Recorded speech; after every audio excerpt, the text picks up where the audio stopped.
I see one single biggest mistake marketers do all the time when they're running LinkedIn ads, and especially people coming from a search background. And there's one single thing that you can't run LinkedIn ads the same way you run your search campaigns.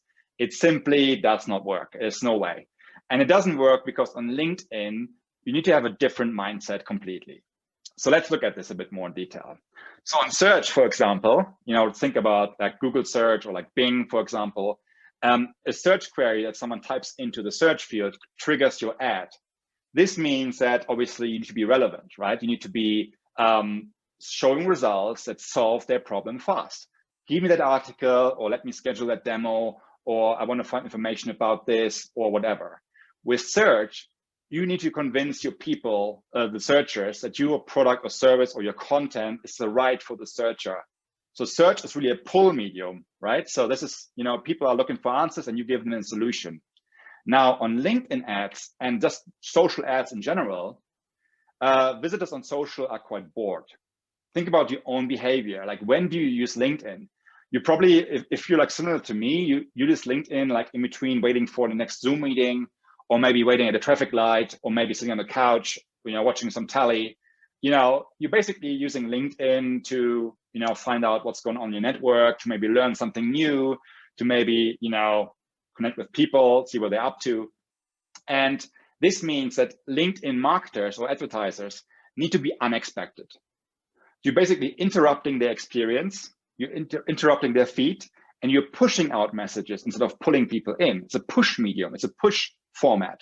So people on LinkedIn are trying to become better at their jobs, better human beings. They want to learn, network, get educated, get inspired. So you can't really use a search angle for that. You have to use a social angle for that. And what do I mean by social angle? So for example, on LinkedIn, you're showing ads to people by who they are and not what they're looking for. So that's very important for you to understand. So they're not looking for a solution for their invoicing or payment handling. They're not looking for a marketing automation software. They're looking for getting better at what they are, what they do, getting better at their careers. So what most people do wrong is they offer a sales demo or a trial request in their ads, which would be perfectly fine on search, right? Because people are searching for best event registration software, and you want to show up there because people are clearly looking for event registration software.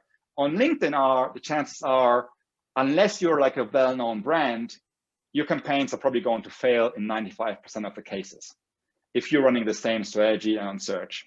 Okay, so imagine this: like when you're starting with LinkedIn ads, you're basically advertising to a cold audience. You're probably a smaller business.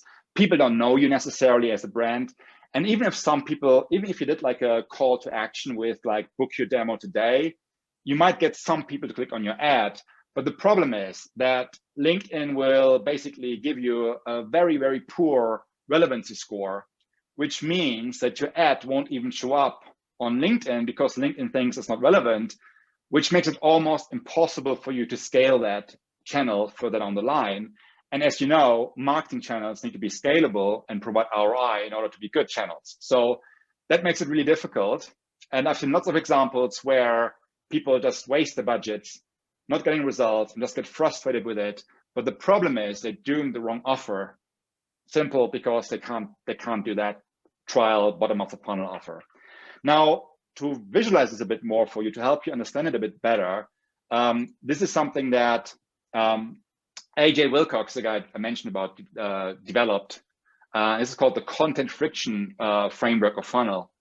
And where we don't go into like messaging details, into too much details here, I want to give you an example. So the offer is really what is most important in your LinkedIn ads, because as I said, like people don't want to interact with your like bottom of the funnel type of offer.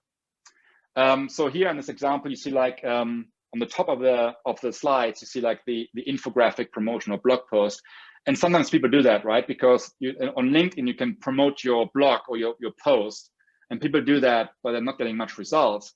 And most of the times it's because this blog post doesn't have a strong call to action on that piece.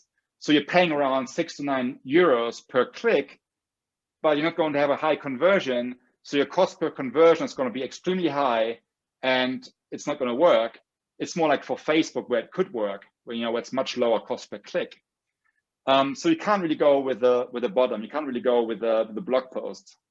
On the bottom end, you have what we call about the high friction offer. You have people that are promoting the trial and demo, and this causes a lot of friction for the people going on through your feed, because again, they don't want to look for anything. So on the bottom end, you're going to experience probably low conversion rates as well, and astronomical cost of conversions. And again, as you said, when it's a low click-through rate, LinkedIn thinks it's not going to matter too much, so you're going to be struggling scaling it up in the future. So really, what you need to remember from this is the chunky part where the gold is the content piece. It's the guides, the white papers, the checklists, the cheat sheets, the webinars, live events. These are the elements where you're providing enough value on a social angle to help people become better at what they do in their job. And people are happy to provide their email address for that. Okay.